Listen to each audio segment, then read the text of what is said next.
अणुरेणुया थोकडा, अणुरेणुया थोकडा, तुका आकाशा एवढा, तुका आकाशा एवढा.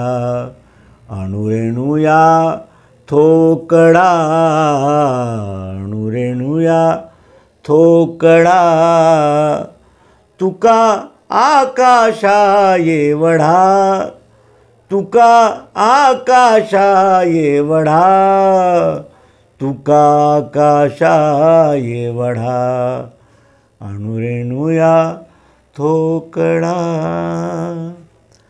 गिळूनी सांडिले कलेवर, गिळूनी सांडिले कलेवर, भव भ्रमाचा आकार, भव भ्रमाचा आकार, भव भ्रमाचा आकार.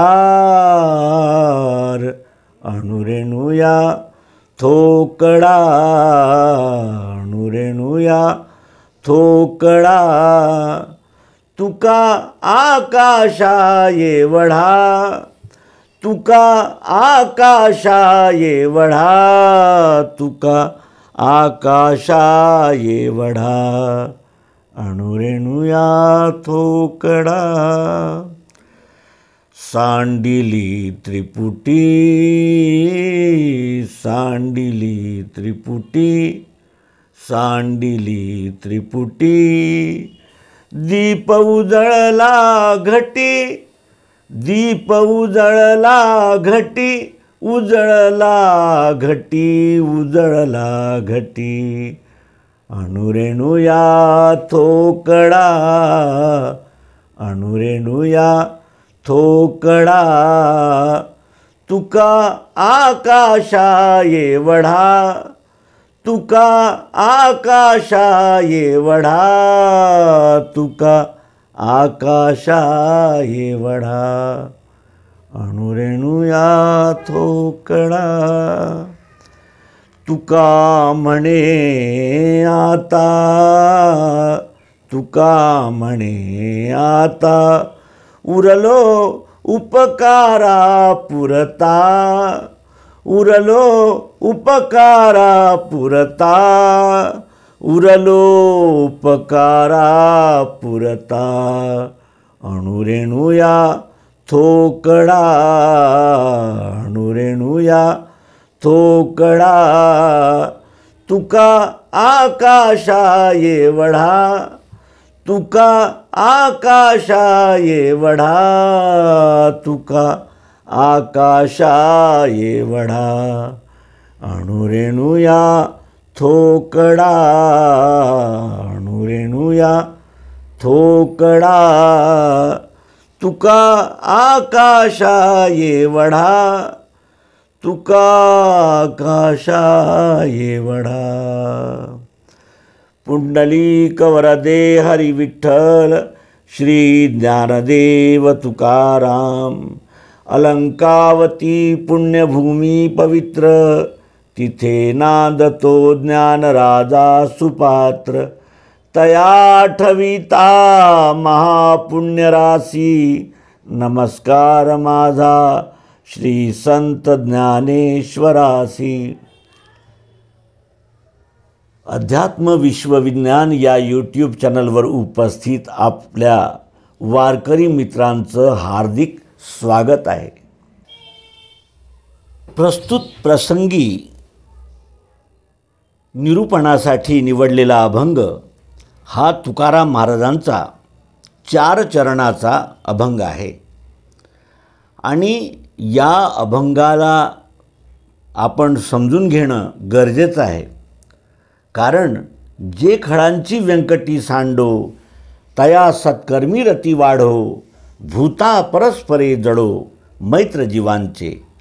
ही माऊलींची इच्छा पूर्ण करण्यासाठी केवळ या अभंगात सांगितलेला मार्गच उपयुक्त आहे. ज्ञानोबा तुकारामाचा गजर करीत आम्ही पंढरपुरात जातो. पण पंढरपुरावरून आम्हाला ज्ञान आणणं आवश्यक आहे. केवळ नाचणं, गाणं आणि पायी चालणं म्हणजे पंढरपूरला जाणं नव्हे, तर माझं माहेर पंढरी आहे भिवरेच्या तीरी असं जे संत म्हणतात, तर त्यांचा हेतू केवळ नाचत गात ज्ञानोबा तुकाराम म्हणत आपण तिथे जावं आणि त्या प्रतिमेला नमस्कार करून परत यावं एवढाच नाही आहे. तो पांडुरंग कोण, कसा आहे, त्याचं म्हणजे स्वरूप कसं आहे आणि त्याचा आणि आमचा काय संबंध आहे, हे जोपर्यंत आपण जाणणार नाही तोपर्यंत आपण वारी केली, पण ती वारी केवळ शरीराची वारी होती असं समजायला हरकत नाही. कारण जोपर्यंत आपण त्या पांडुरंगाला जाणून घेणार नाही तोपर्यंत त्या पांडुरंगाची सेवा तर सोडाच, पण ओळखही होणार नाही. म्हणून अगोदर त्याची ओळख करणं गरजेचं आहे. तुकाराम महाराजांचा हा अभंग आत्मप्राप्ती, आत्म अनुभव, आत्मबोध झाल्यानंतरचा आहे. तुकाराम महाराजांचे अनेक प्रकारचे अभंग आहेत. काही विरहणी आहेत, तर पांगुळ आहे, अनेक प्रकारच्या रचना त्यांच्या आहेत. पण हा जो अभंग आहे हा आत्मबोध झाल्यानंतरचा अभंग आहे. तुकाराम महाराज आपला अनुभव या अभंगातून सांगतात आहे. अणुरेणुया थोकडा तुका आकाशा एवढा, अणुरेणूपेक्षाही छोटा, थोकडा तोकडा छोटा. जेव्हा आपण बापाच्या वीर्यामध्ये असतो तर मायक्रोस्कोपनं पाहिलं जातं की हा जीवाणू या ठिकाणी आहे. इतका अणुरेणू या थोकडा. आणि आत्मबोध झाल्यानंतर तुका आकाशा एवढा, आता मी असीम आहे, अखंड आहे, सर्वत्र आहे, मीच मी आहे, दुसरा कुणीच नाही. या प्रकारचा जेव्हा आत्मबोध होतो तेव्हा मग आपल्या या ज्या क्षुद्र व्यष्टी सीमा आहेत, पंथ, मत, ग्रंथ, भाषा, वेश, देश या सगळ्या गळून पडतात आणि त्या विश्वरूप विराटाचं जेव्हा ओळख होते, खऱ्या परमात्म्याची जेव्हा ओळख होते, तेव्हा मग देवी देवता यांचं अस्तित्वच उरत नाही. कारण सर्व एकातच आहे आणि तो एकच सर्वामध्ये आहे. हा बोध म्हणजे आत्मबोध. आणि तो बोध झाल्यानंतर मग तुकाराम महाराज म्हणतात की मी आकाशा एवढा झालो आहे. गिळुनी सांडिले कलेवर भवभ्रमाचा आकार. जेव्हा त्या विराटाशी आपण स्वतःच्या या पिंडाची तुलना करतो म्हणा, किंवा जेव्हा मिळवतो की या पिंडात जे आहे तेच ब्रह्मांडात आहे आणि ब्रह्मांडाचाच एक कण हा जीवात्मा या ठिकाणी शरीर धारण करून उभा आहे, याचं अतिक्रमण कधी होते? देहध्यास, देहबुद्धीचं अतिक्रमण कधी होते? जेव्हा आपण त्या विराटाची प्रत्यक्ष यथार्थ सद्गुरू युक्तीने ओळख करून घेतो, तेव्हा मग कलेवर म्हणजे शरीर.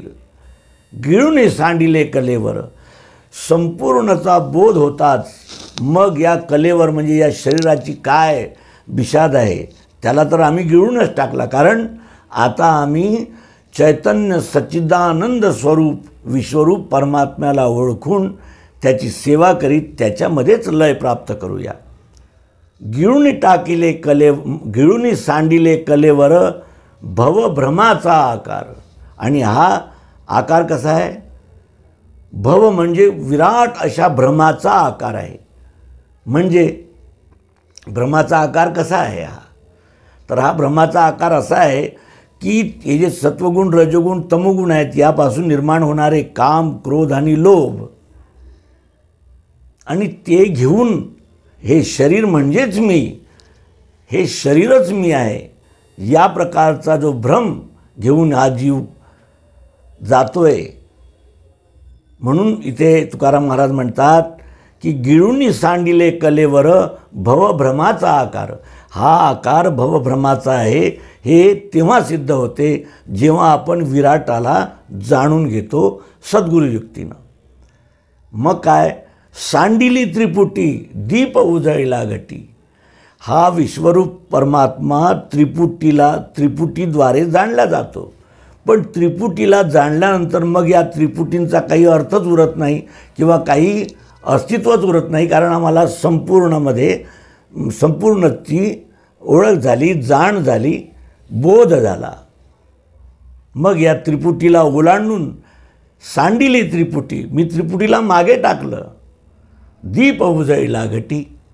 हा आत्मबोधाचा दीप या घटामध्ये म्हणजे आमच्या अंतःकरणामध्ये मन, बुद्धी, चित्त आणि अहंकार मिळून हे अंतःकरण बनलं आहे.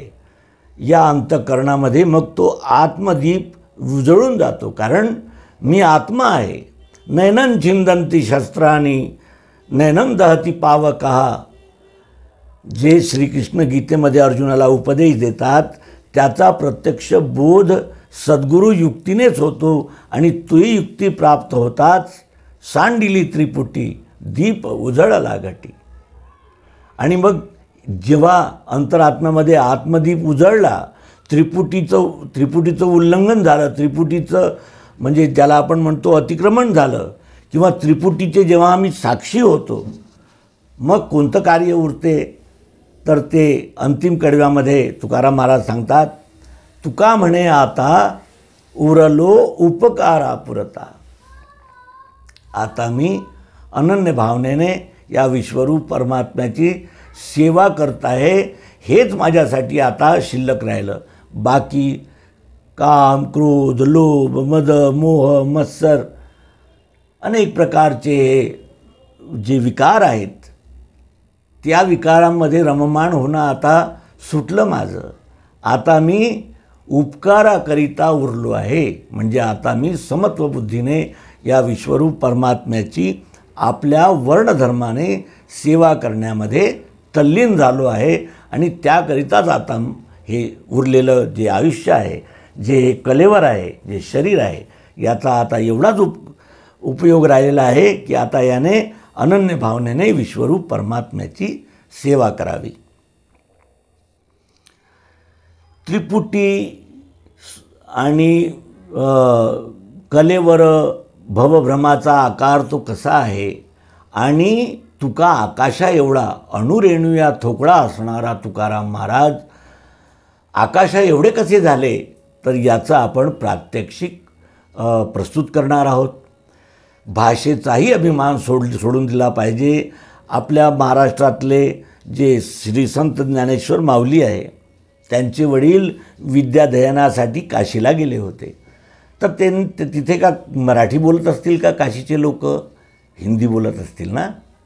आणि ते ज्ञान परंपरेनं आलेलं आदिनाथ गुरु सकळ सिद्धांचा मच्छिंद्रतयाचा पट्ट शिष्य, ही परंपरा असल्यामुळे भाषेचा अभिमान सोडला पाहिजे आणि विषयाला समजणं आवश्यक आहे, मग ती कोणत्याही भाषेमध्ये असो, हे निवेदन करीत आता आपण प्रात्यक्षिक पाहूया. अणुरणिया थोकडा तुका आकाशा एवढा. अणुरेणुया थोकडा तुका आकाशा एवढा, याचं स्पष्टीकरण आपण पाहिलं. गिळुनी सांडिले कलेवर भ्रमभव भ्रमाचा आकार, हे आपण पाहिलं. आणि सांडिली त्रिपुटी दीप उजळला घटी, तर हा या म्हणजे प्रात्यक्षिकाचा विषय आहे की त्रिपुटी काय आहे. तर त्रिपुटी जाणण्यासाठी आपल्याला या त्रिपुटी या शब्दाचा अर्थ जो आहे तो असा आहे, तीन पुट असतात. गायत्री म्हणजे त्याचे 3 पुट आहेत. त्रि म्हणजे 3. तर आपण ते 3 त्रिपुटी काय आहे हे पाहूया. क्षर, अक्षर आणि पुरुषोत्तम.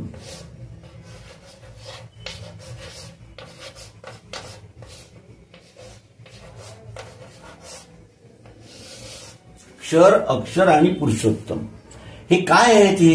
हे एका वस्तूला जाणण्यासाठी 3 प्रकारच्या कल्पना आहेत.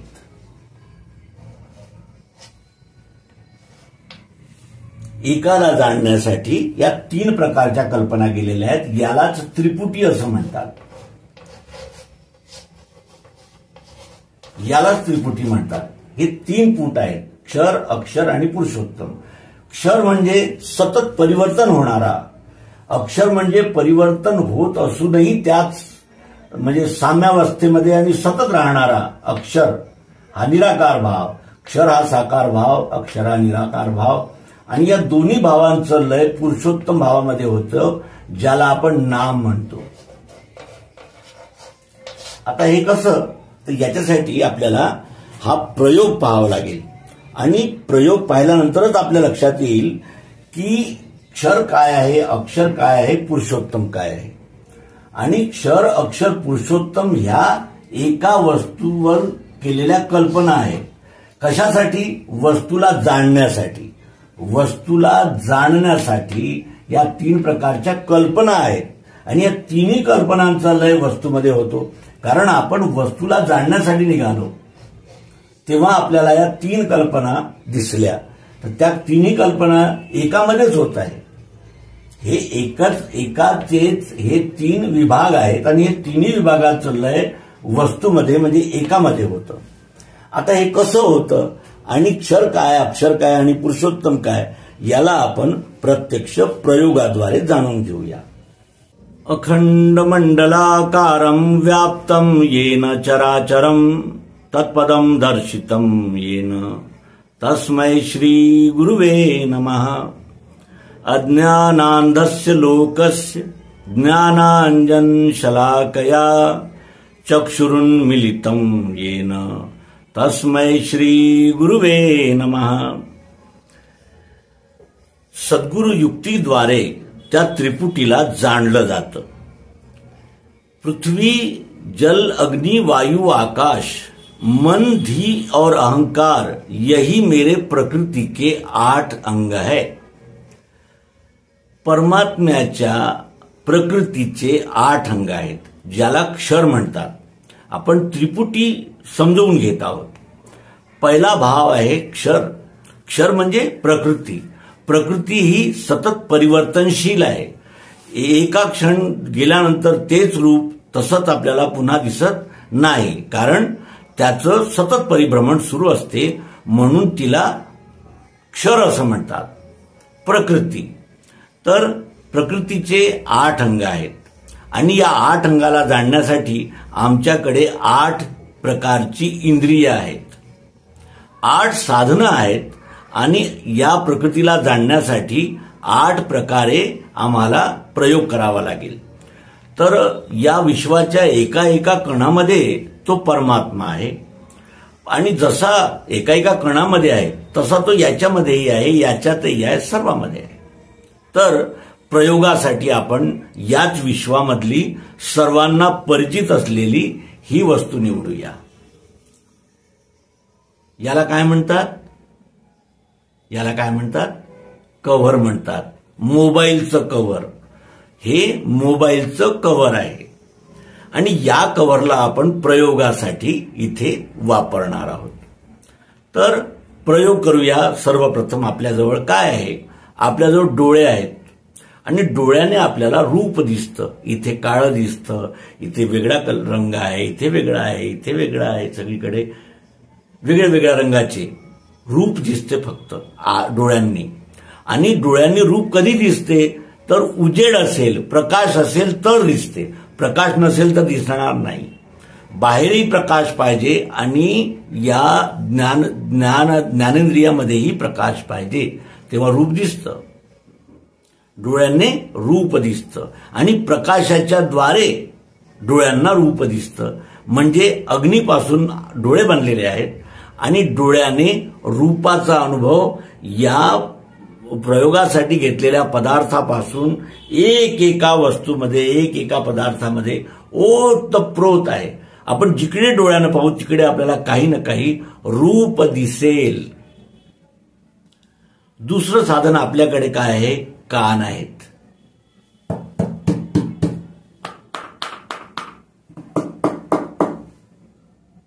कानाने आवाज ऐकू येतो.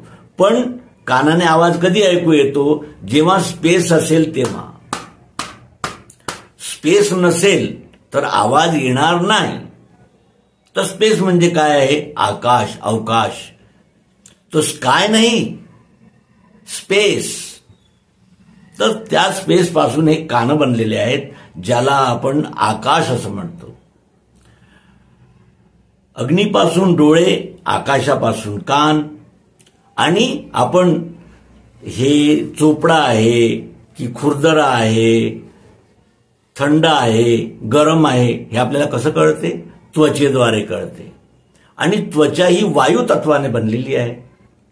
कारण जेव्हा अर्धांग वायू होतो तेव्हा तिथे आपल्याला स्पर्शाची संवेदना राहत नाही. वायूपासून त्वचा बनली आणि त्वचेने स्पर्शभाव हा या वस्तूपासून तर सर्व वस्तूंमध्ये, सजीवामध्ये, निर्जीवामध्ये, एकेका कणामध्ये जिथे जिथे आपण त्वचेनं स्पर्श करू आपल्याला स्पर्शाचा अनुभव येईलच. आणि तो स्पर्श वायू तत्वाच्या ज्ञानेंद्रियात चमडीपासून मिळतो. त्यानंतर आपल्याजवळ कोणतं साधन आहे? अग्नीपासून डोळे, आकाशापासून कान आणि वायूपासून त्वचा. आपल्याला ही वस्तू खारट आहे की तिखट आहे, पांचट आहे की तुरट आहे कसं कळेल? जिभेद्वारे. जिभेद्वारे प्रत्येक वस्तूमध्ये रस अनुभव येतो. गोड येतो, खारट येतो, तुरट येतो, कडू येतो, पण येईल जिभेनेच. तर जीभ ही जलतत्वापासून बनलेली आहे आणि रस किंवा स्वाद येणं त्याचा म्हणजे गुण आहे. आणि तो जिथे जिथे आपण जीभ लावू तिथे तिथे आपल्याला अनुभवास येईलच. त्यानंतर आपल्याजवळ नाक आहे. 2 किलोमीटरवर जर एखादा कुत्रा मरून पडला असेल तर हे नाक आपल्याला ग्वाही देतं, हे नाक आपल्याला अनुभव देतं. गंध. गंध नाकाने मिळतो आणि नाक हे इंद्रिय आपल्याला पृथ्वी तत्वापासून मिळालेलं आहे. याप्रमाणे आपण पृथ्वी, जल, अग्नी, वायू आणि आकाश यापासून बनलेल्या शब्द, स्पर्श, रूप, रसगंध यांचा अनुभव घेणारे आपल्याकडे डोळे, कान, त्वचा, जीभ आणि नाक हे ज्ञानेंद्रिय आहेत. तर याप्रमाणे आपण इंद्रियांद्वारे या 5 प्रकारचा अनुभव घेतला. मग आमच्याकडे मन आहे. मन बोट लावून दाखवता येत नाही कारण ते आतमध्ये आहे. मग आतमधल्या मनाचा अनुभव घेण्यासाठी आपल्याला या वस्तूवर प्रयोग करावा लागेल. आता हे जे कव्हर आहे ते जुनाट आहे, काम चलाऊ आहे. पण जेव्हा आणलं होतं तेव्हा कसं होतं? हे नवीन, सुंदर, आकर्षक आणि आताच्या पेक्षा मजबूत. हा सत्वगुण आहे. आता हे काम चलाऊ आहे, चालायचं, जोपर्यंत चालते तोपर्यंत चालवा. हे काय आहे? हा अनुभव रजोगुण आहे. आणि एकदम हे म्हणजे फाटलं, चिंध्या झाल्या, आता याला वापरताच येत नाही, हे काय आहे? तमोगुण आहे. तर 5 ज्ञानेंद्रियांनी 5 अनुभव घेतले. मनाने 3 प्रकारचा, चांगला, चांगला वाईट आणि वाईट असे 3 अनुभव घेतले. हे 8ही अंग म्हणजे पृथ्वी म्हणजे प्रकृतीचे 8 अंग आहेत. यालाच क्षर म्हणतात. त्रिपुटीचा पहिला भाग आपण समजला, क्षर म्हणजे काय. आता अक्षर पाहूया. याच्यामध्ये हे लेदरनं बनलेलं आहे पण आपल्याला प्रिय आहे. हे प्लॅस्टिकने बनलेलं आहे पण आपल्याला प्रिय आहे. हे कापसापासून बनलं आहे पण आपल्याला प्रिय आहे. हे जे प्रियत्व आहे, अस्तित्व, याला आपण जाळू तरी ती राख आहेच. फुकलं ती राख दिसणार नाही पण आपल्याला माहित आहे की ती राख आहेच. म्हणजे अस्तित्व. अस्तित्व आणि दिसते, भातित्व. आणि कसं दिसते? तर प्रिय रूपाने दिसते. हे प्रिय आहे, हे प्रिय आहे, हे प्रिय आहे, ते प्रिय आहे. कॅमेरा प्रिय आहे, ही जी म्हणजे इथे म्हणजे लाईट्स लागलेली आहे तीही प्रिय आहे. हे स्टुडिओ प्रिय आहे, देश प्रिय आहे, तालुका प्रिय आहे, खुर्ची प्रिय आहे, टेबल प्रिय आहे. हे प्रियत्व जो हा निराकार भाव आहे, वस्तू कितीही रूपांतरित झाली तरी तिचा चाहत जरूरत प्रियत्व अस्तित्व कधी समाप्त होत नाही. यालाच अक्षरभाव म्हणतात, जो निराकार आहे. प्रत्येक आकारामध्ये आहे म्हणून त्याला निराकार म्हणतात. या आकारामध्येही आहे, या आकारामध्येही आहे, या आकारामध्येही ते प्रियत्व आहे, अस्तित्व आहे. प्रत्येक आकारामध्ये ते अस्तित्व प्रियत्व आहे. हा भाव याला अक्षर म्हणतात, निराकार भाव. रूप वस्तूचे कितीही रूपांतरण झाले तरी त्याच्यामधली अस्तिभाती प्रियत्व रूप गोडी कायमच असते. हा जो पॉकेट आहे हा फुटला तुटला तरी तो कबाडी याला पुन्हा नेईल आणि पुन्हा याला नवीन आकारासह प्रस्तुत करेल. म्हणजे हा रिसायकलिंग होणारा आहे. अक्षर भाव निराकार भाव ज्याला आत्मभाव म्हणतात तो कधीही समाप्त होत नाही आणि समाप्त वस्तूही होत नाही. केवळ फक्त तिचं रूपांतरण होतं. याला अक्षरभाव म्हणतात. त्रिपुटीचा हा दुसरा भाव. आता त्रिपुटीचा तिसरा भाव पाहूया. याच वस्तूमध्ये शब्द आहे, स्पर्श आहे, रूप आहे, रस आहे, गंध आहे. याच वस्तूमध्ये सत्वगुण आहे, रजगुण आहे, तमोगुण आहे. याच वस्तूमध्ये चाहत जरूरत प्रियत्व अस्तित्व आहे. मग हे दोन्ही, एक बदलणारा भाव आणि एक न बदलणारा भाव, या दोघांचं लय कशामध्ये होईल? कव्हर, मोबाईलचं कव्हर असं म्हणतात. याच्यामध्ये हे दोन्ही भाव क्षर आणि अक्षर येतात. म्हणजे या नामभावाला पुरुषोत्तम भाव म्हणतात. एक भाव बदलणारा अक्षर, न बदलणारा सतत राहणारा अक्षरभाव, आणि या दोन्ही भावांचं लय वस्तूच्या नामामध्ये होतं. आणि हीच ती त्रिपुटी आहे.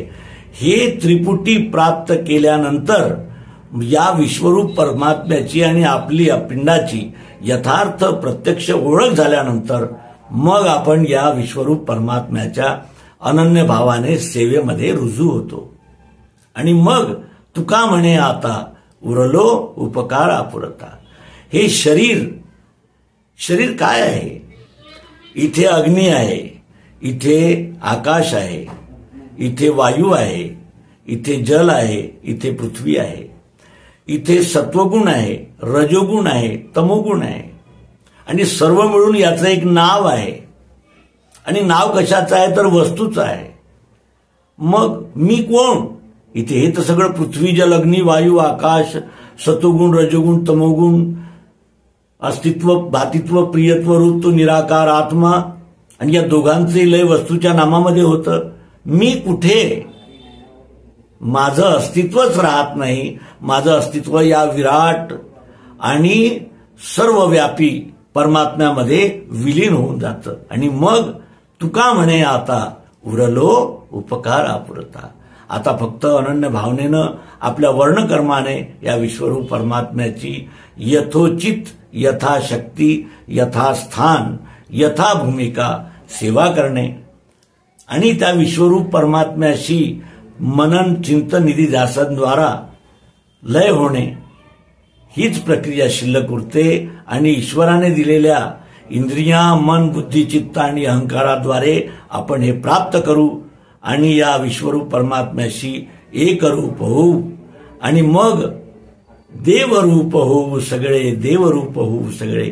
आता विश्वात्मके देवे येणे वाग्यज्ञे तोषावे, तोषोनी मज द्यावे पसाय दाने. जे खळांची व्यंकटी सांडो तया सत्कर्मी रती वाढो. भूता परस्पर एक जडो पडो जडो मैत्र जीवांचे. तर हा अनुभव, हे ज्ञान तळागाळापर्यंत जर गेलं तर या शरीराची आसक्ती सुटेल. पुरुषार्थ काय आहेत, धर्म अर्थ काम आणि मोक्ष काय आहेत हे कळेल. आणि आमच्या वागण्यामध्ये आमच्या आचरणामध्ये ते सच्चिदानंद रूप परमात्मा जेव्हा कार्य करायला लागेल तेव्हा जो परमोच्च सच्चिदानंद होईल त्याचा अनुभव या तत्वाला जाणून अनन्य भावनेने विश्वरूप परमात्म्याच्या सेवेत लागलेल्या लोकांना माहीत आहे. आपल्यालाही तो माहीत होईल. या सद्भावनेने सदिच्छेने या ठिकाणी आपण या अंकाचा समारोप करूया. सद्गुरु भगवान की जय. विश्वरूप परमात्मा की जय.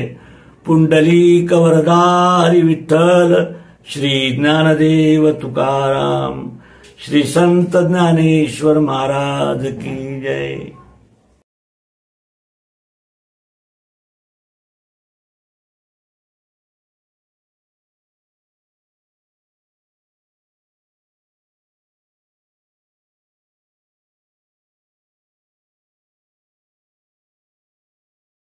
अणुरणिया थोकडा तुका आकाशा एवढा. अणुरेणुया थोकडा तुका आकाशा एवढा. याचं स्पष्टीकरण आपण पाहिलं. गिळुनी सांडिले कलेवर भ्रमभव भ्रमाचा आकार, हे आपण पाहिलं. आणि सांडिली त्रिपुटी दीप उजळीला घटी. तर हा या म्हणजे प्रात्यक्षिकाचा विषय आहे की त्रिपुटी काय आहे. तर त्रिपुटी जाणण्यासाठी आपल्याला या त्रिपुटी या शब्दाचा अर्थ जो आहे तो असा आहे, तीन पुट असतात. गायत्री म्हणजे त्याचे 3 पुट आहेत. त्रि म्हणजे 3. तर आपण ते 3 त्रिपुटी काय आहे हे पाहूया.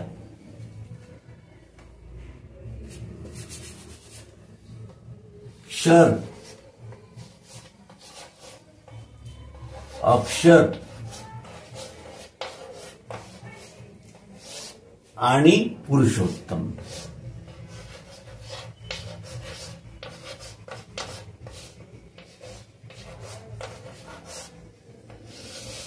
क्षर, अक्षर आणि पुरुषोत्तम हे काय आहेत. हे एका वस्तूला जाणण्यासाठी 3 प्रकारच्या कल्पना आहेत.